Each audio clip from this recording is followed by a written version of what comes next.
बिस्मिल्लाहिर्रहमानिर्रहीम। अस्सलाम वालेकुम फ्रेंड्स, आप सब कैसे हैं? उम्मीद करती हूँ कि आप सब खैरियत से होंगे।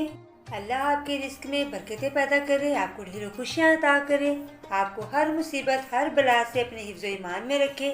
आमीन सुम्मा आमीन। आज की रेसिपी है कस्टर्ड सेवइयाँ। तो बहुत सिंपल है, आप इसको बआसानी बना सकते हैं। ईद पर आप इसको ज़रूर बनाइए, ये बहुत मज़े के बनते हैं। तो चलिए रेसिपी स्टार्ट करते हैं। तो यहाँ पर मैंने लिया है 1 किलो दूध, इसको बॉईल करेंगे और अब इसके अंदर डाल देंगे कलरफुल सेवइयाँ, जो रंग बिरंगी सेवइयाँ होती हैं वो इसमें डालेंगे। तो ये हाफ पैकेट है जो मैं इसके अंदर डाल रही हूँ और अब इसको अच्छे से मिक्स कर लेंगे। तो इसको हमने 5 से 10 मिनट तक मीडियम फ्लेम पर पकाना है। आप सबसे मेरी रिक्वेस्ट है कि जो मेरे चैनल पर नए हैं, जिन्होंने मेरा चैनल अभी तक सब्सक्राइब नहीं किया, तो जल्दी से मेरे चैनल को सब्सक्राइब कर लीजिए। साथ ही लगे बेल आइकन के बटन को भी दबा दीजिए ताकि आने वाली नई रेसिपी आप तक पहुंचे। तो इसको पकते हुए 5 से 6 मिनट हो चुके हैं। तो यहाँ पर इसके अंदर हम डालेंगे चीनी मैंने इसमें डाले हैं 3 बड़े चम्मच। आप अपने टेस्ट के हिसाब से भी चीनी कम या ज़्यादा कर सकते हैं। मिक्स करेंगे इसे और मज़ीद 4-5 मिनट तक हम इसको पकाएंगे ताकि जो सेवइयाँ हैं वो अच्छे से गल जाएं।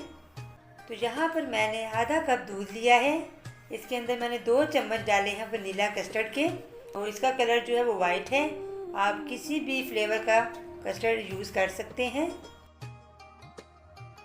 अच्छी तरह से इसको मिक्स कर लेना है और अब इसको हम डालेंगे इस सेवइयों के अंदर। तो थोड़ा थोड़ा करके हम कस्टर्ड डालेंगे और साथ साथ चम्मच को चलाते रहेंगे ताकि कोई भी गुठली या लम्स ना बने। तो ये देखिए, इस तरह से मैं थोड़ा थोड़ा करके कस्टर्ड डालती जा रही हूँ और चम्मच को मैं मुसलसल चला रही हूँ। फ्लेम को आपने मीडियम रखना है। तो जैसे ही ये थिक हो जाएगा हम फ्लेम को ऑफ कर देंगे। कस्टर्ड को आपने बहुत ज़्यादा गाढ़ा नहीं करना क्योंकि ये ठंडा होकर मज़ीद गाढ़ा हो जाता है। तो यहाँ पर फ्लेम ऑफ कर देना है और इसको ठंडा कर लेंगे और फिर सर्व करेंगे। तो यहाँ पर मैंने लिए हैं 2 बाउल्स, डेजर्ट बाउल्स हैं ये, आप किसी भी चीज़ में इसको डाल सकते हैं। तो इसके अंदर डालेंगे कस्टर्ड सेवइयाँ। ठंडा करके आपने इसको सर्व करना है। अच्छे से आपने इसको फ्रीज़र में 1 से 2 घंटे के लिए रख देना है, फिर आपने इसको सर्व करना है। और अब इसके ऊपर डालेंगे क्रीम। तो यहाँ पर मैंने क्रीम ली है, इसको मैंने फेंट लिया था, तो थोड़ी सी क्रीम इसके ऊपर डाल देंगे और इसके बाद आप इसको किसी भी चीज़ से गार्निशिंग कर लीजिए। तो यहाँ पर मैंने थोड़े से आलमंड लिए हैं, इनको मैंने कट कर दिया था, तो ये इसके ऊपर डालेंगे और थोड़े से मेवे इसके ऊपर डाल देंगे।